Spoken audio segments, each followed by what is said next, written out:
Isang mapagpalang gabi po sa ating lahat. Ngayon po ay araw ng Lunes, ika-3 ng Pebrero.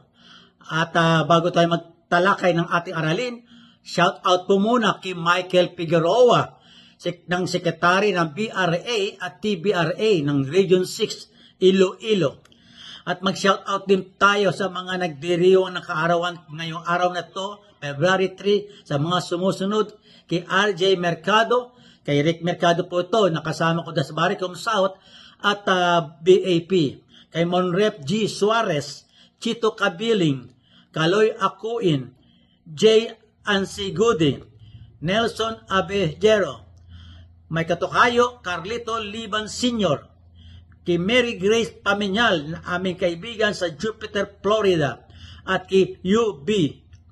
Ngayon din po sa mga nagdiwang ng kaarawan kahapon, February 2, sa mga sumusunod, kay Bobby Mendoza ng Pabro, kay Edwin Fernandez, may high school batchmate kung saan kami nagkita during our Grand Golden Reunion, kay Sol Alexander, Rap Malonzo Pacifico, Oden Wahab, Chris Bert Biante, at kay Sin Brian Sayer. Maligayang kaarawan po sa inyong lahat. Ang ating po tatalakayin at pag-aaralan sa gabing ito ay ang Article 17 throw-in. Review po ito dahil marami po tumatawag sa akin tungkol dito sa time out during the last 2 minutes. Ito yung Article 17 throw-in during the last 2 minutes or less in the fourth quarter or its overtime. Okay? Ito yung nagkakaroon mga time out. After a successful goal or successful last free throw, and after a timeout by the non-scoring team, the head coach has the right to decide to resume the game at. Yung the last 2 minutes po, yung head coach, pwede pong meron siyang right to decide mag-resume ang game kung saan niya gusto. Okay? 1. If at the end line, the shot clock be reset to 24 seconds, or shall play the remaining time if it is less than 24 seconds. Siyempre, kung less than 24 seconds, wala tayong i-reset. Pero kung pag more than 24 seconds, reset sa 24 seconds.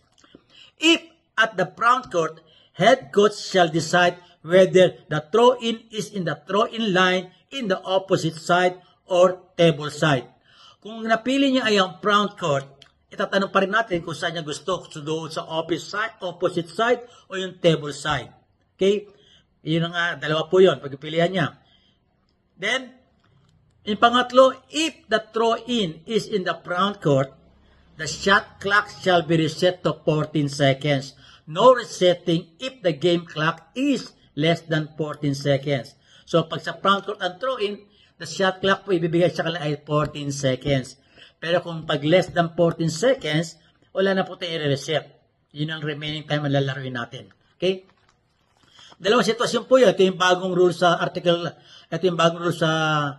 year 2024. After a foul or violation and a timeout is taken by the team entitled to the possession of the ball, the head coach has the right to decide to resume the game at. Mamimili siya kung saan niya gusto. Pag nagkaroon ng foul o violation, mamimili pa rin siya. If at the front court, throw-in shall be at the throw-in line at the same side of the court. Shot clock shall be reset to 14 seconds.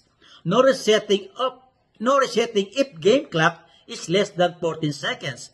Ibig sabihin ng same side po, pag malapit sa bench ang violation or foul, gusto niya sa front court, same side siya, maupunta sa table side. Kung sa medyo malayo doon sa bench na nangyari, at magkaroon ng timeout, ang gusto niya ay front court, doon sa opposite side yun. Yun po, mamimili siya. Rather, hindi siya mamimili, kundi kung saan nangyari ay same side po ang labas ng bola. Kung front court ang kanyang pipiliin.